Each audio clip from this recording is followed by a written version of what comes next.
مطلب جوتے کی نوک پہ؟ بھائی دنیا مسافر خانہ ہے, کوئی دل لگانے کی چیز ہے یہ کیا؟ جوتے کی نوک پہ ہی ہے نا, یہ چھن جائے گی بھائی تھوڑی دنوں میں. تو دل ہی نہ لگاؤ, نہ اس کو وجہ عزت سمجھو. وجہ عزت کیا ہے؟ اللہ. جانا کس کے پاس ہے بھائی؟ اللہ کے پاس جانا ہے نا. تو دل کس سے لگاؤ؟ اللہ سے لگاؤ. حضرت مصعب ابن عمیر رضی اللہ تعالی عنہ اتنے ارب پتی تھے کہ مکہ میں جب گھر سے, جو دولت مند لوگ ہوتے ہیں نا, خوشبوؤں کا بھی استعمال بہت کرتے ہیں, بڑی مہنگی مہنگی خوشبو. غریب آدمی تو بیچارہ پسینوں میں ہی آتا رہتا ہے نا, تو وہ تو پسینہ ہی بھگاتا رہتا ہے نہا کے. جب آپ کا لیونگ اسٹینڈرڈ بڑھنا شروع ہوتا ہے, بڑھتے بڑھتے ایک وقت, میں تو گیا ہوں نا بڑے بڑے دولت مندوں کو دیکھا, ہر وقت خوشبوؤں کی دھونی. سعودی عرب میں خاص طور پر یہ بہت, عربوں میں خوشبوؤں کا بہت رجحان ہے, اور ایسی ایسی خاندانی خوشبوئیں وہ ہمیں یہاں نظر ہی نہیں آتی. تو کیونکہ یہاں ظاہر ہے اتنا پیسہ نہیں ہے نا لوگوں کے پاس, تو نظر کیسے آئیں گی؟ ٹھیک ہے نا. تو آپ حضرت مصعب ابن عمیر رضی اللہ تعالیٰ عنہ اتنے مالدار, ریشمی لباس پہنا کرتے تھے, خوبصورت بہت تھے. جب مکہ کی گلیوں میں نکلتے نا تو گلیاں خوشبو سے معطر ہو جاتی تھیں, لگتا تھا کوئی رائل فیملی کا بندہ یہاں سے گزر کے گیا ہے. لیکن آپ نے اس دولت کو وجہ عزت نہیں بنایا, کیونکہ آپ کو یہ بات سمجھ میں آ گئی تھی نبی صلی اللہ علیہ وسلم پہ جب قرآن نازل ہوا کہ بھائی تم سب نے لوٹ کے خدا کے پاس جانا ہے, وہاں نہ درہم ہوگا, نہ دینار ہوگا, نہ دولت کام آئے گی, وہاں تمہاری نیکیاں کام آئیں گی. امن ہوا قانت آناء اللیل ساجدا وقائما یحذر الآخرۃ ویرجو رحمت ربی.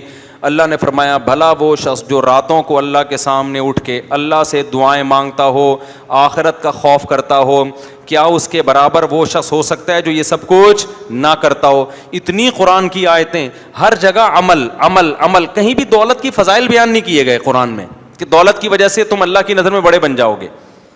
اگر کسی کے پاس دولت ہے بھی تو وہ صدقہ خیرات کر کے تو بن سکتا ہے, ایک نیک عمل ہے نا, صرف دولت نہیں بنا دے گی اس کو اللہ کی نظر میں بڑا.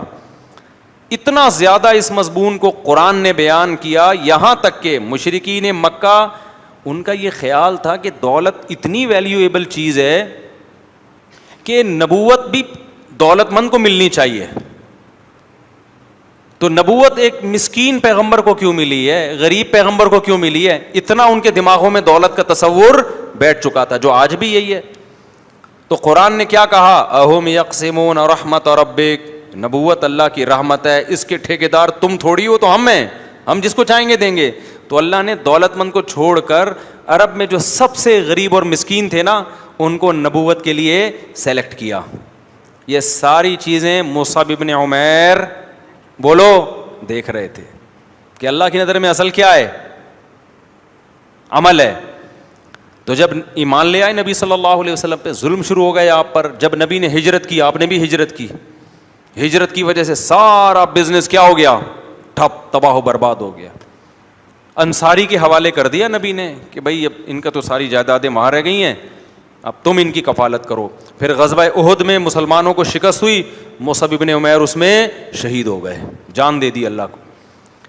اب آپ بتاؤ ان لوگوں کو دولت چھننے سے ڈپریشن ہوگی؟ نہیں, کیونکہ انہوں نے وجہ عزت کس کو بنا لیا تھا؟ عمل کو. عمل کبھی نہیں چھن سکتا انسان سے جب تک خود ہی بدعمل نہ بنے. دولت تو بھائی آپ چاہ رہے ہوتے ہو کہ نہ چھنے, پھر بھی کیا ہوتی ہے؟ چھن جاتی ہے. کہتے ہیں نا, شاعر نے کتنا زبردست شعر کہا ہے, تو شاہوں کو گدا کر دے, گدا کو بادشاہ کر دے, اشارہ تیرا کافی ہے گھٹانے اور بڑھانے کو. بڑے بڑے بادشاہوں کو بھکاری بنا دیتا ہے اللہ تعالیٰ, کتنے واقعات ہیں. اور بڑے بڑے بھکاریوں کو اچانک کیا بنا دیتا ہے؟ بادشاہ بنا دیتا ہے. تو مصعب ابن عمیر رضی اللہ تعالیٰ عنہ نے قربانی دی, غزوہ احد میں شہید ہو گئے. کفن نہیں تھا پہنانے کے لیے. آئی بات سمجھ میں؟ کیا مالدار شہزادوں کی طرح زندگی گزارنے والے صحابی, بہت خوبصورت بھی تھے. عام طور پہ جب دولت ہوتی ہے نا تو چہرے پہ ایک رونق بھی آ جاتی ہے. بہت خوبصورت تھے. شہید ہو گئے تو جب قبر میں رکھا, قبر بھی اکیلی قبر نصیب نہیں ہوئی ہے, اجتماعی قبر. مجھے آپ بتاؤ, انسان موت کے بعد تو چاہتا ہے نا کہ کم از کم قبر اپنی ہو, کیا خیال ہے؟ قبر بھی نہیں بھائی، قبر بھی کیا ہے، آج بھی غزوہ احد میں پوری ایک اجتماعی قبر ہے، نبی نے زیادہ تر کو اسی ایک قبر میں دفن کیا.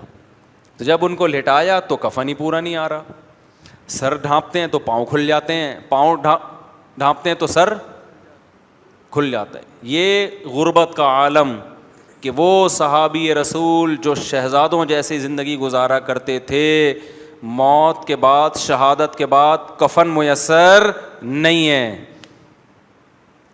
تو نبی نے حکم دیا بھائی سر پہ کپڑا ڈال دو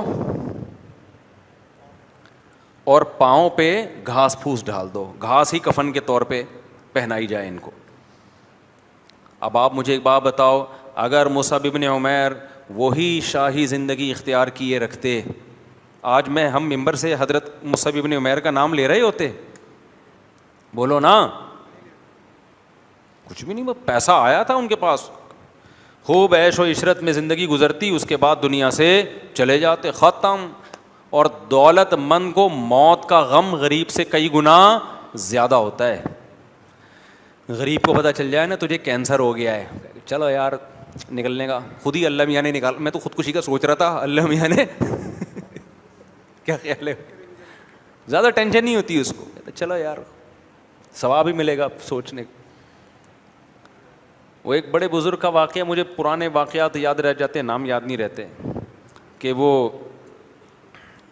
ان کی نا اس کی دکان تھی، یہ شیرے نہیں ہوتے حکیموں کے معجون، پہلے یہ علم طب میں مسلمانوں نے بڑی ترقی کی تھی حکمت میں، تو بڑا کروڑ پتی وہ حکیم تھے.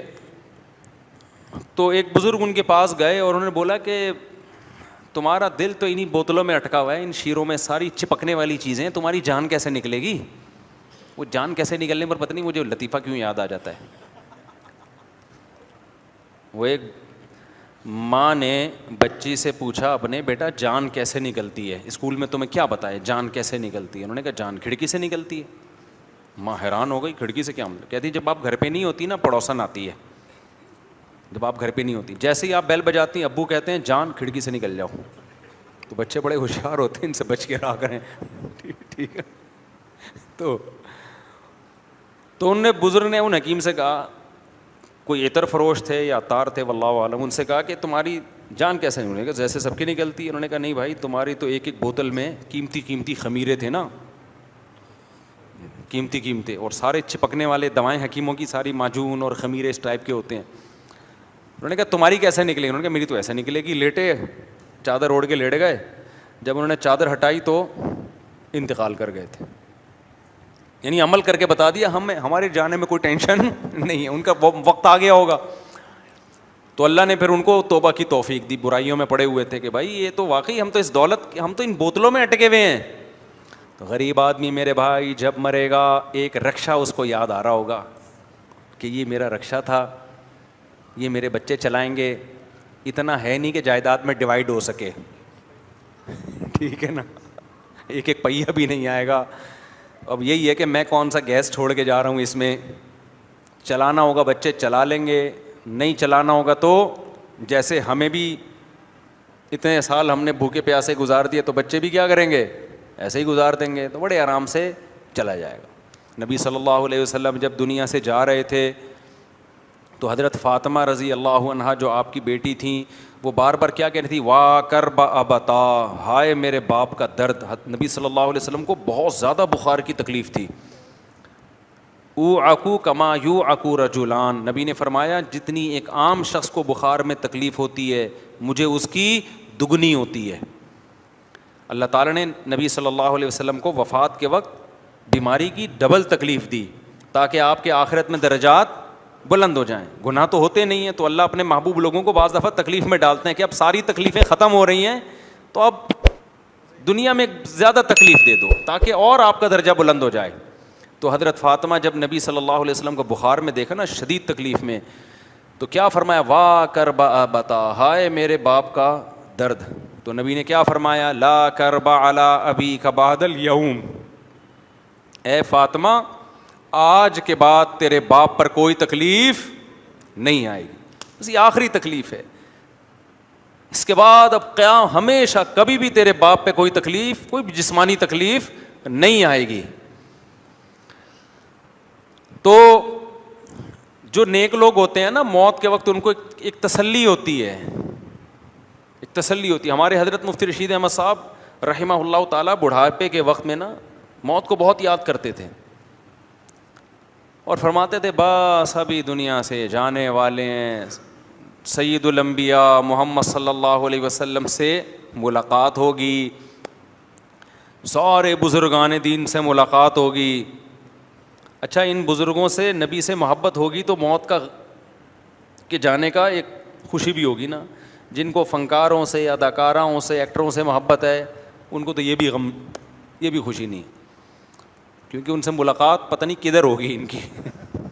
ٹھیک ہے, محبت خدا کی قسم بہت بڑی نعمت ہے, بہت بڑی نعمت. عمل سے زیادہ ویلیو شریعت میں محبت کی ہے کہ آپ کو محبت کس سے ہے. دیکھو کچھ لوگ برائی سے بچتے ہیں, عادت ہوتی ہے ان کو بچنے کی, لیکن برائی سے نفرت نہیں ہوتی ان کو, ویسے ہی بچ رہے ہوتے ہیں. اس سے بہتر وہ ہے جو برائی سے نفرت کرتا ہے, اگرچہ برائی اس سے ہو جاتی ہے لیکن یہ پھر بھی اس سے بہتر ہے. یہ نہیں کہ آپ نفرت کر کے برائیاں کرنا شروع کر دیں, میرا مطلب کمپیئر کرنا ہے. دل کی عمل کی ویلیو شریعت میں جسمانی عمل سے زیادہ ہے. محبت کرنا, نفرت کرنا یہ جسمانی عمل ہے, دل کا عمل ہے, دل کا عمل ہے. تو اسلام یہ کہتا ہے کہ جس سے محبت ہوگی نا قیامت میں ہوگے اسی کے ساتھ, اگرچہ بدعملی کی سزا کھانے کے بعد ہوگے, لیکن اگر محبت نہیں ہے تو پھر اس کے ساتھ نہیں ہوگے آپ, چاہے کتنی نیک عمل کر لو. نہیں آ رہی بات؟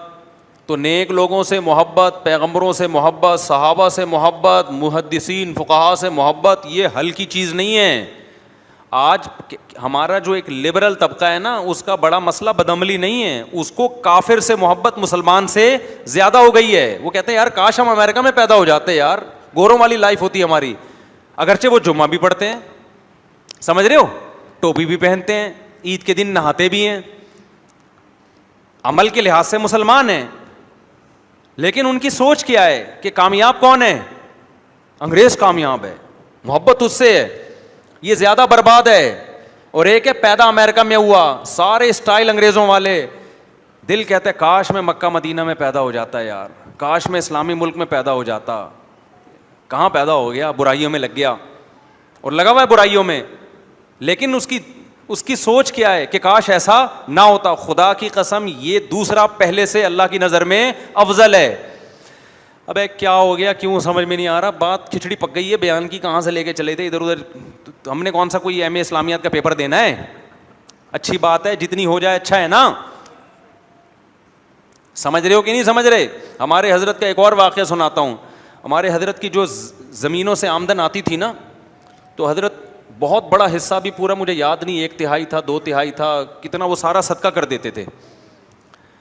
تو ایک دفعہ حضرت کو خیال ہوا کہ میں ایسا کرتا ہوں 2/3 صدقہ کر دیتا ہوں, 1/3 اپنے پاس رکھ لیتا ہوں. یعنی پہلے 1/3 رکھ رہے تھے, پوری مجھے اسپیسیفک کیلکولیشن یاد نہیں ہے.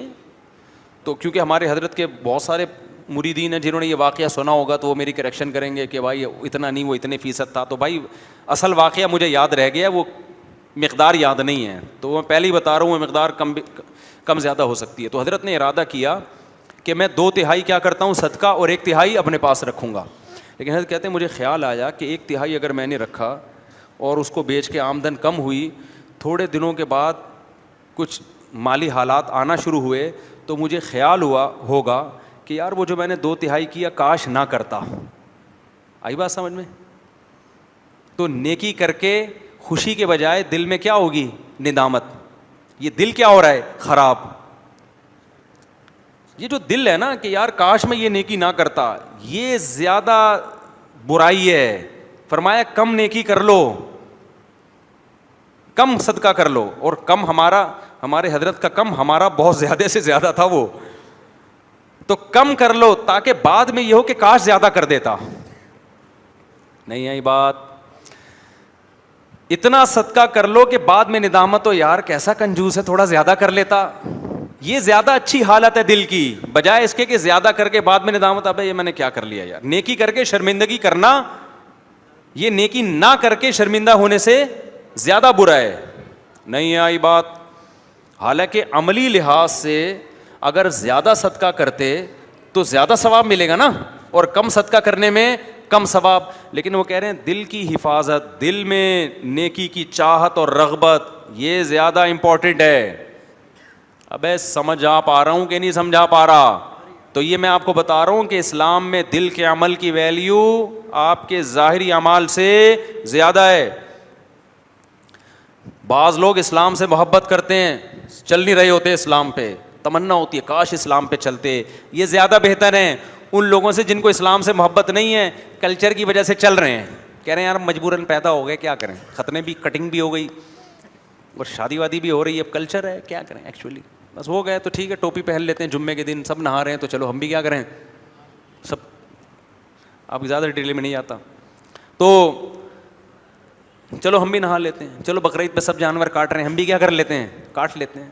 لیکن ہے تو جاپان میں پیدا ہوتا کتنا اچھا تھا یار, کیسی ترقی یار, چاند پہ پہنچ, جاپانی تو نہیں پہنچ رہے, امریکن پہنچ رہے ہیں, رشین پہنچ رہے ہیں, اور ہو سکتا ہے جاپانی بھی پہنچ رہے ہو, لیکن میرے جہاں تک مجھے معلومات ہیں اس میں امریکہ اور رشیا آ گئے ہیں نا. تو کاش یہ ہو جاتا. تو میرے بھائی یہ بہت ڈینجرس چیز ہے. آپ کا دل جس کے ساتھ ہے نا, اللہ قیامت کے دن آپ کو شمار اسی کے ساتھ کرے گا. دنیا میں بھی ہے نا, دیکھو دنیا میں آپ کی بیگم آپ سے کہتی ہے آپ بہت اچھے ہیں, میں رہوں گی آپ کے ساتھ, لیکن وسیم آپ سے بھی زیادہ اچھا مجھے کون لگتا ہے, وسیم لگتا ہے. لیکن میں وسیم کو نہ کبھی فون کروں گی, نہ میں وسیم کو کبھی لفٹ کراؤں گی, رہوں گی میں آپ کے ساتھ, وفا میں آپ کے ساتھ کروں گی. شوہر میرے کون ہو آپ, تو آپ میں غیرت ہوگی, تھپڑ مار کے بولو گے جا بھائی تو کس کے ساتھ جا, وسیم کے ساتھ ہی جا. اور دوسری طرف وہ بیوی ہے جو ٹوٹ کے محبت کرتی ہے آپ سے, لیکن آپ کی اطاعت نہیں کرتی. ویسے تو جہاں محبت ہوتی ہے اطاعت بھی ہوتی ہے, لیکن میں کمپیئر کر رہا ہوں نا کہ اتنی محبت نہیں ہے کہ اطاعت کرے, لیکن محبت ہے. آپ نے کہا کہ میرا دوست وسیم, کہتی وسیم کا نام بھی نہ لینا میرے سامنے, مجھے کسی غیر مرد کا نام بھی زہر لگتا ہے. میرے باپ نے مجھے آپ کے حوالے کیا, یہ اس زمانے کی بات کر رہا ہوں جب باپ حوالے کیا کرتے تھے, مثال تو اس پرانے زمانے کی ہے. لوگ کہتے ہیں کس قسم کی مثالیں دے رہے ہیں, باپ حوالے کہاں کرتا ہے, فون کر دیا جاتا ہے ابا کو میں پہنچ گئی ہوں, ٹھیک ہے نا, ابا کو بتا دیا جاتا ہے ہو گئی ہے شادی. آپ کہیں گے ایسا تو نہیں ہو رہا, ابے کبھی ہمارے پاس بیٹھو ہم بتائیں گے. یہ جو بہت سی شادیاں آج کل ہوتی بھی نظر آ رہی ہیں تمبو, یہ فیک تمبو ہیں, اصل میں پہلے ایسے کیسز بہت آ رہے ہیں, پہلے ہو چکی ہوتی ہے, پکڑی جاتی ہے, ابا کو بتاتی ہے کہ ہم نے شادی کر لی, ابا کہتے ہیں عزت کا جنازہ نکلے گا, بیٹا ایک ہماری خوشی کی خاطر تمبو لگا کے دوبارہ سے کر لو. سب جگہ نہیں ہو رہا کہ بدگمان ہو جائیں, جو بھی تمبو جائیں وہاں آپ انکوائری کرنا شروع کر دیں, پہلے ہو گئی تھی یہ جھوٹی موٹی کا ہو رہا ہے, لیکن ہو ایسا بھی شروع ہو گیا ہے. خیر, تو دل کی جو حفاظت ہے وہ عمل سے زیادہ ہے. آپ حج کرنے گئے, خیال آئے یار کدھر آ گئے یار, ٹینشن میں آ گئے یار, نہ آتے اچھا تھا بھائی, دیکھا اللہ معاف فرمائے, ایسے بھی ہوتا ہے بعض. اب آ گئے ہیں تو مجبوری ہے یار, پورا قافلہ آیا ہوا ہے, بھاگ بھی نہیں سکتے یہاں سے.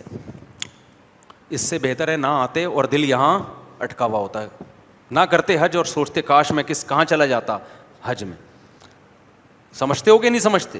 ایک تو نیچرل, ایک تو قدرتی طور پہ تکلیف ہوتی ہے نا حج میں, وہ تکلیف تو ایک فطری ہے, وہ تو اس لیے کہ تاکہ ثواب ملے. کوئی وہاں سوئٹزرلینڈ تھوڑی ہے جو آپ انجوائے کرنے جا رہے ہو, وہ تو نیچرل ہے.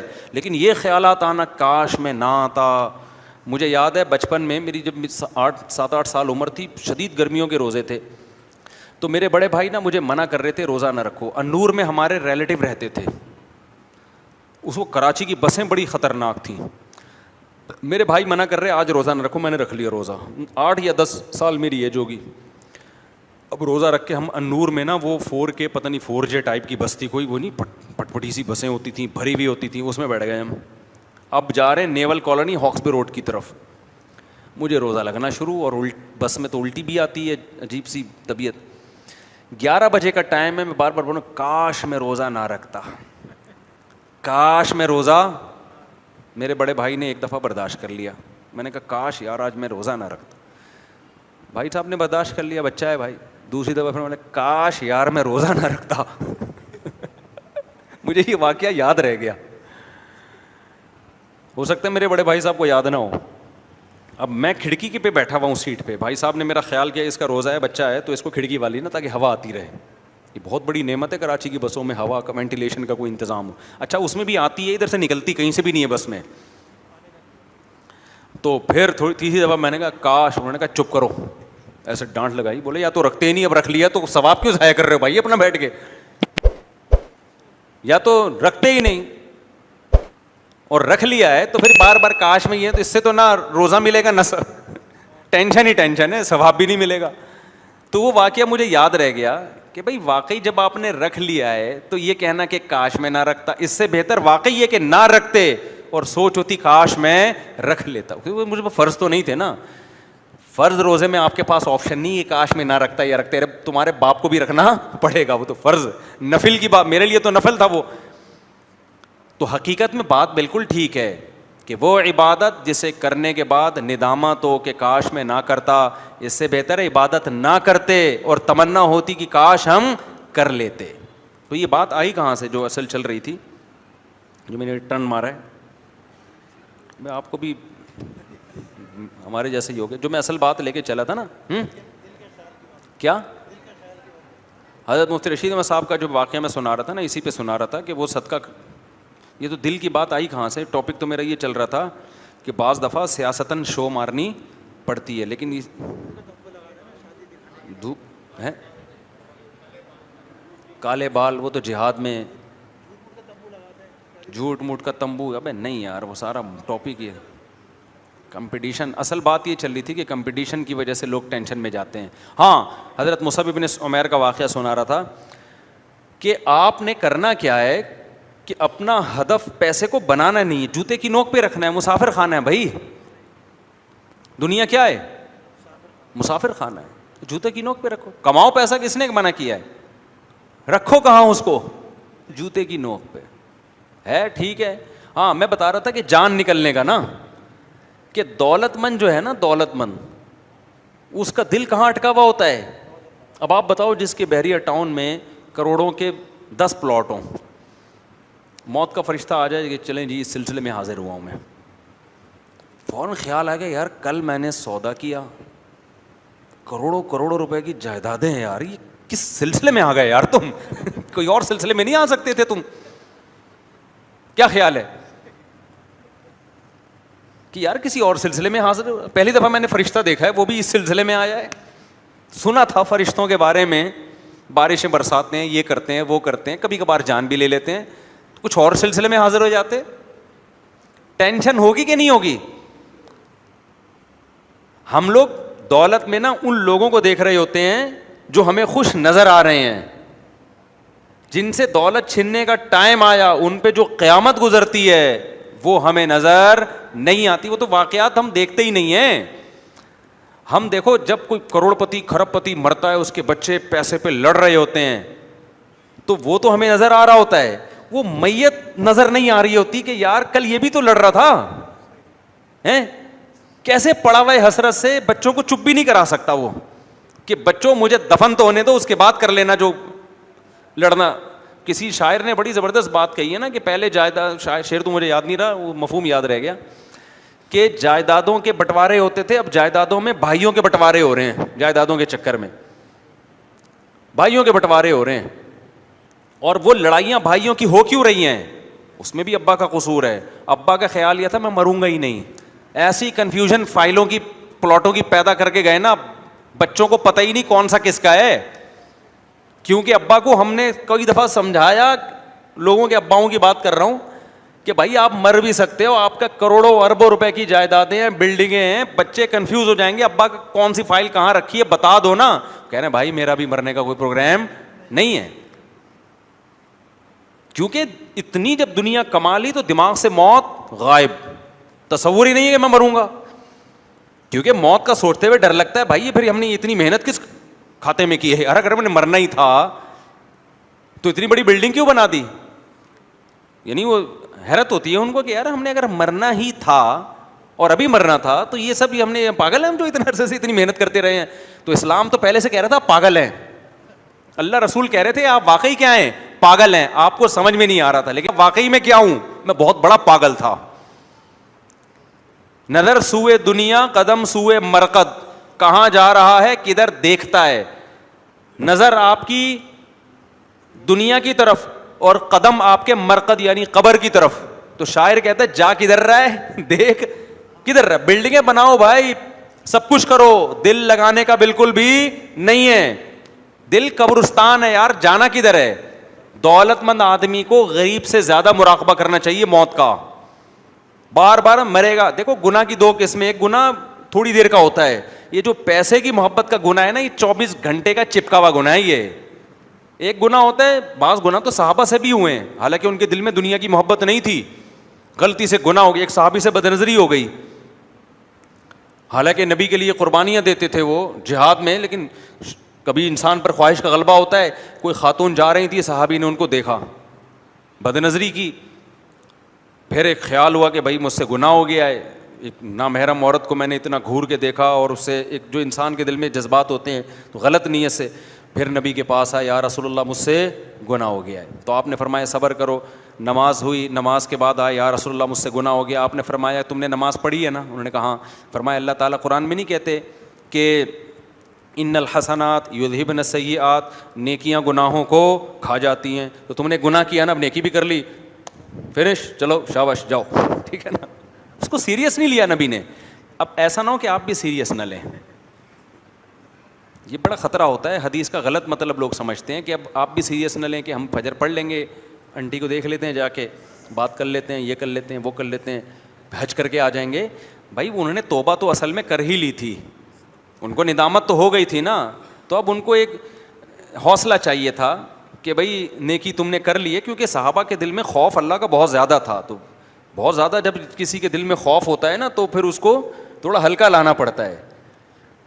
تو نبی نے یہ نہیں کہا کہ تمہارے دل میں دنیا کی محبت آ گئی تم جہنم میں. ایک اور واقعہ بڑا دلچسپ ہے. آج ہمارے دینداروں کا ظرف اس معاملے میں بڑا چھوٹا ہو گیا ہے. ایک صحابی تھے, انہوں نے, وہ کیا تھے کہ جب سفر میں نا, تو سفر میں مکہ کی طرف, جب فتح مکہ کے موقع پہ سفر تھا, تو ظاہر قافلوں میں عورتیں بھی تھیں. تو ایک صحابی تھے, وہ کہیں خواتین بیٹھی ہوئی تھیں, تو انہیں کیا دل میں خیال آیا, نہا دھو کے تیار ہو کے نا بالکل زبردست خواتین میں جا کے بیٹھ گئے. ایک انسان کو ہوتا ہے عورت کو دیکھ کے کہ یار میں ذرا ان کے سامنے اچھا لگوں. تو رسول اللہ صلی اللہ علیہ وسلم نے ان کو دیکھ لیا اور پوچھا کہ آپ یہاں کیا کر رہے ہیں. ان کو بڑی شرمندگی ہوئی کہ بھائی خواتین میں میرا کوئی کام ہے نہیں. تو وہ شرم کی وجہ سے نا وہاں سے غائب ہو گئے, اور کہتے ہیں کہ میں پھر نبی کے سامنے کبھی نہیں آیا شرم کی وجہ سے.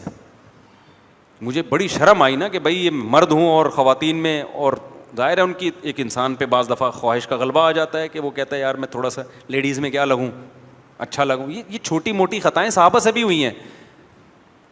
اب ان کو غیرت تھی نا, نبی سے آنکھ ملاتے ہوئے شرم آ رہی ہے کہ بھائی کیا بولیں گے, تم مرد ہو اور خواتین میں کیوں بیٹھے ہوئے تھے تم. آج کل کے کیا اب بتاؤ, آج کل کا مرد میں غیرت ہی ختم ہو گئی نا. بیوٹی پارلر میں مرد لیڈیز کو تیار کر رہا ہے, اور پھر یوٹیوب پہ اپنی ویڈیوز بھی ڈال رہے ہیں. یار آپ کے دوست نہیں کچھ آپ کو کہتے ہیں بھائی تو کیا کام کر رہا ہے یار, تو کچھ اور کر لے بھائی, کچھ اور کام کر لے. یہ لڑکیوں پہ جچتا ہے کہ بیوٹی پارلر اور میک اپ شیک اپ, تم مرد ہو کے عورتوں کو تیار کر رہے ہو. اصل غیرت جب ختم ہو جائے نا, تو غیرت کی کوئی ایسی لیب نہیں ہے جس میں غیرت کو ٹریس کیا جا سکے, یہ محسوس کرنے کی چیز ہے. تو آپ لوگ نیچے کمنٹس کیا کریں کہ بھائی آپ کیا کر رہے ہو یار, اللہ نے آپ کو آدمی بنایا ہے, کوئی آدمیوں والے کام کر یار, آدمیوں کا بیوٹی پارلر کھول لے بھائی. تو خواتین پہ تو ہمیں حیرانگی ہو ہی رہی ہے کہ مردوں سے اپنے آپ کو تیار کیسے کروا رہی ہے, لیکن مجھے زیادہ حیرانگی اس مرد پہ ہوتی ہے.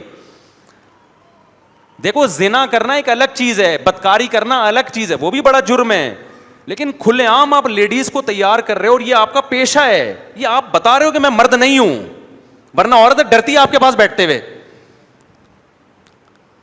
اچھا میں نے کسی سے پوچھا کہ یار یہ بیوٹی پارلر میں اتنی عورتیں جا رہی ہیں, مرد تیار کر رہے ہیں ان کو, تو ان عورتوں کو ڈر نہیں لگتا کہ اس آدمی کی نیت خراب ہو گئی؟ انہوں نے کہا یہ بندے چھکے ہو جاتے ہیں بالکل نا, یہ آدمی کیا ہو جاتے ہیں, عورت کو تو ڈر لگتا ہے کسی بندے کے ساتھ بیٹھتے ہوئے, اور یہ آدمی کے آدمی ہونے کی دلیل ہے, ڈرے وہ صحیح ہے, سمجھ میں آ رہی ہو, اس کو خوف پیدا ہو گیا بھائی یہ بندہ ہے. تو یہ کس طرح کا سیٹ اپ چل رہا ہے یار, تم کدھر کو جا رہے ہو یار, کچھ اور کر لے میرے بھائی, تو بیسیوں قسم کے رزق کے کمانے کے ذریعے ہیں. بری حرکت ہے یہ مردوں کو, کیونکہ اب نہیں بولو نا تو یہ چیز پھر سوسائٹی میں پھیل رہی ہے. بہت سے نوجوان دیکھتے ہیں کہ وہ یوٹیوب پہ کھلے عام لڑکیوں کو تیار کر رہا ہے, تو یار ہم بھی ایک کیا کھولیں گے, ایک بیوٹی پارلر کھولیں گے. لیکن اگر سوسائٹی میں اس کے خلاف احتجاج ہوتا رہے تو مرد کو شرم آئے گی, بھائی یہ تو سوسائٹی میں ذلیل ہو گیا ہے, ہم نے اپنے آپ کو ذلیل نہیں کرنا ہے. تو اس لیے میں تھوڑا سا آپ کو موٹیویٹ کر رہا ہوں کہ کچھ تو نیچے کمنٹس کیا کرو نیگیٹو, کیا بھائی تو بندوں والے کام کر, کیا کر رہے تو, یہ آدمیوں پہ سوٹ نہیں کرتی یہ چیزیں, سمجھتے ہو کہ نہیں سمجھتے ہو. تو عورت سے زیادہ نا مرد کو غیرت دلانے کی ضرورت ہے. اچھا خیر, تو وہ صحابی بیٹھے تو نبی صلی اللہ علیہ وسلم کو, اب وہ ان کو شرم آ رہی ہے نبی سے. جب یہ نبی صلی اللہ علیہ وسلم واپس مدینہ آئے تو یہ جو صحابی تھے نا, یہ نبی صلی اللہ علیہ وسلم کا گزر ہوا تو انہوں نے فوراً نماز کی نیت باندھ لی.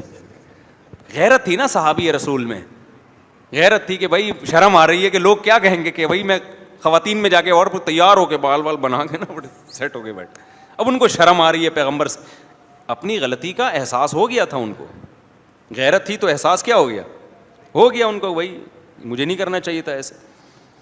تو رسول اللہ صلی اللہ علیہ وسلم کے بھی کتنے پیارے اخلاق تھے, کتنا بڑا ظرف تھا.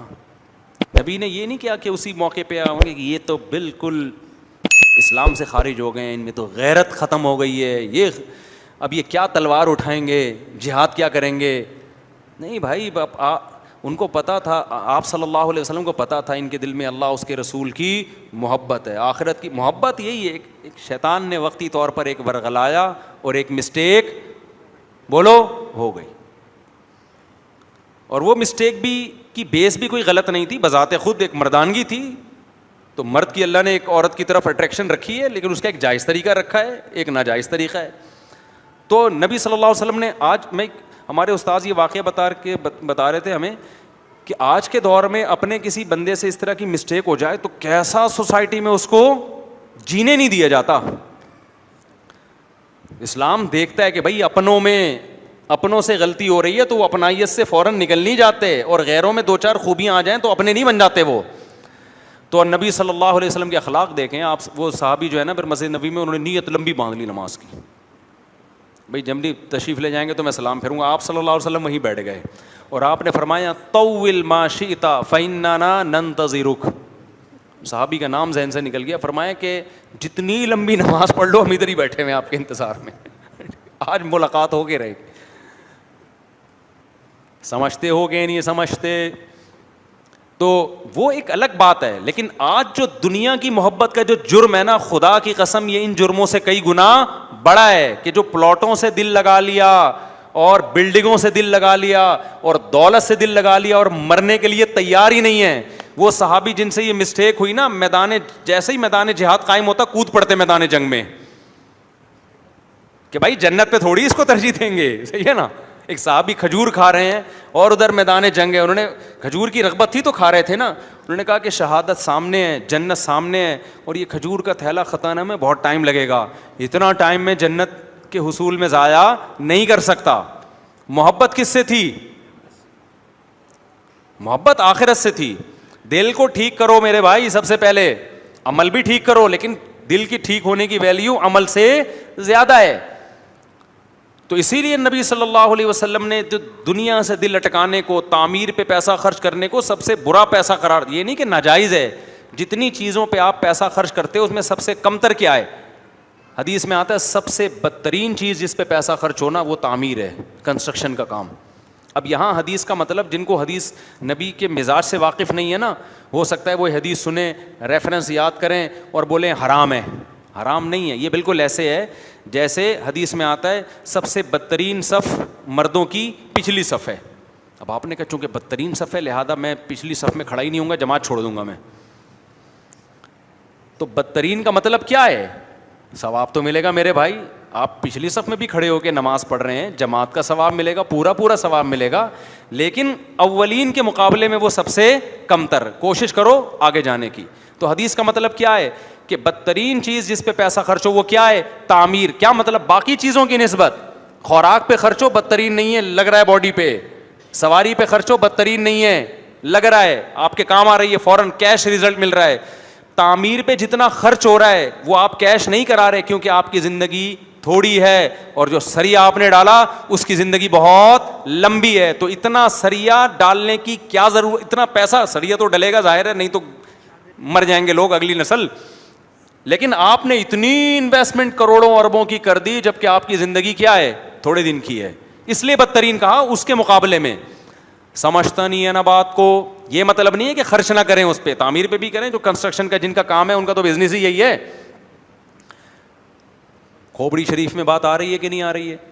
تو اس لیے میرے بھائی ڈپریشن, اسٹریس, اس سے نکلنا ہے نا, دنیا کو کیا سمجھو, جوتے کی نوک پہ رکھو سالے کو. سالہ بھی بولا کرو دنیا کو, اپنے سالے کو برادر نسبتی بولا کرو, ذرا مہذب لفظ ہے, بردر ان لا بولا کرو, اور دنیا کو کیا بولا کرو, سالہ. تو خیر جلدی سے بات کو سمیٹ کے ختم کروں کہ مالدار کی جان نکلنا کیا ہے میرے بھائی, مشکل. تو ذرا سوچ لیا کرو کہ آج تو آپ کو وہ دولت مند نظر آ رہا ہے, اتنا پیسہ, اتنی دولت, اتنے بینک بیلنس, اور یہ عزت, یہ شہرت.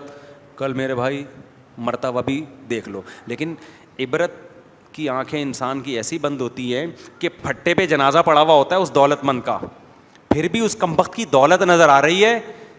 جو وہ چھوڑ کے جانے والا ہے نا, جو دنیا نے منہ موڑا ہے, وہ بندہ پھر بھی نظر نہیں آ رہا ہوتا. نہیں ہے بات, بلکہ اس کی تعریفیں ہو رہی ہوتی ہیں. یار ماشاء اللہ انکل نے بڑا پیسہ کمایا تھا یار, انکل ایک کامیاب زندگی گزار کے گئے ہیں, یہ جتنے پلاٹ بلڈنگیں دیکھ رہی ہیں نا, انکل نے اتنی سی عمر میں اتنا کچھ کما لیا. حالانکہ افسوس کی بات ہے یار, انکل نے اتنا کمایا, سب چھوڑ کے چلے گئے. پہلے زمانے میں لوگ ان باتوں پہ رویا کرتے تھے, اب ان باتوں پہ کیا کر رہے ہیں, فخر. اتنا کما کے گئے ہیں, ابے تب چلے ہی گئے تو کیا فائدہ بھائی, سمجھ میں نہیں آ رہی بات. تو اب تو کمایا وہی ہے, مائیکل جیکسن ہی آتا ہے میرے سامنے, تو زبردست مثال ہے نا اس. ابے اتنا بڑا ڈانسر تھا نا, تو مرا کیوں؟ مجھ سے تو مائیکل جیکسن قیامت میں ملے گا, میں سب سے پہلے تو مرا کیوں, مجھے یہ بتا. تو جب اتنا ساری دنیا سے پوچھو, سب کہہ رہے ہیں مائیکل جیکسن کامیاب تھا. جس سے پوچھو, امریکن سے پوچھو, کہہ رہے ہیں سکسیسفل آدمی تھا. موٹیویشنل اسپیکر سے پوچھو, بولے اسٹرگل کی اور عزت بھی حاصل کی, شہرت بھی حاصل کی, اور صحت بھی ایسی خاندانی کہ میں اور آپ اس صحت کا تصور نہیں کر سکتے. تین ہی چیزیں ہوتی ہیں, عزت, شہرت, صحت, تینوں چیزیں مل گئیں, کامیاب. موٹیویشنل اسپیکر سے پوچھو, بھائی مائیکل جیکسن کامیاب. 7 کامیاب آدمیوں کی علامتیں ساری کی ساری کس میں پائی جاتی تھیں, مائیکل جیکسن میں. کتاب ہے نا 7 کامیاب لوگوں کی علامتیں, وہ ساری کس میں تھیں بھائی. اب 7 ہیں, 14 ہو گئی ہیں. کتابیں تو نئی چھپتی رہتی ہیں نا. تم بتاؤ یار, واسطے تم یونیورسٹی پڑھتے ہو ہیں, 7 ہی ہیں نا کامیاب لوگوں کی. 7 کامیاب لوگوں کی نہیں, سوری, کامیاب لوگوں کی 7 علامت. 7 انگریز کہتا ہے کہ 7 ایسی صفات ہیں جو ہر کامیاب آدمی میں وہ 7 صفات ہوتی ہیں. تو اس بیس پہ وہ کیا ہوتا ہے. تو مائیکل جیکسن میں غریبیاں بھی تھیں کچھ 7 کے علاوہ, 7 تو تھیں اس کے علاوہ. تو انگریزوں سے پوچھو گے کامیاب, رشین سے پوچھو گے کامیاب, جیپنیز سے پوچھو گے بولیں گے کامیاب آدمی. مجھ سے پوچھو گے, میں بولوں کامیاب تھا تو مرا کیوں ہے. کامیاب تھا تو مرا تو یار کیا ہو گیا ہے, اب تو ختم نا سب. اتنی اسٹرگل, اتنی محنت کے بعد اتنا بڑا شو ہونے والا تھا, وہ تو قدرت ہونے دیتی. آخری شو مجھے یاد ہے 2009 میں, ہمارے دوست ہمیں, 2007 تھا پتہ نہیں 9 تھا, دوست ہمیں بتاتے تھے مفتی صاحب مائیکل جیکسن کا بہت بڑا شو ہونے والا ہے, کروڑوں اربوں روپے کے ٹکٹ بک گئے. اور ایسے دوست احباب نا بتا رہے ہوتے تھے. اگلے دن میرے دوست ہیں یہاں, سلمان ہیں ہماری پرانی دوست, انہوں نے بتایا مجھے صاحب مائیکل جیکسن کا انا للہ ہو گیا.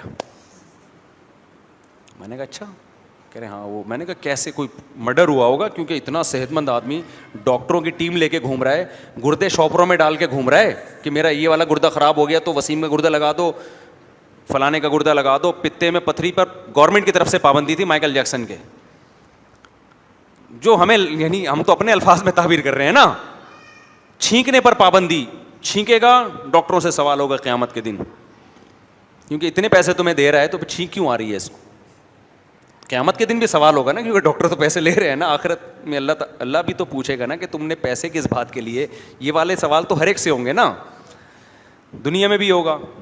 تو وہ سلمان ہمارے دوست ہیں, انہوں نے آ کے بتایا کہ صاحب انا للہ ہو گیا, انگریزوں کا انا للہ, ہمارا والا نہیں.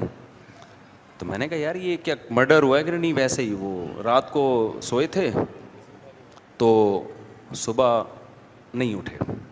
میں نے کہا کوئی وجہ تو ہوگی میرے بھائی, اے سی بند ہو گیا تھا, جنریٹر کھلا رہ گیا تھا.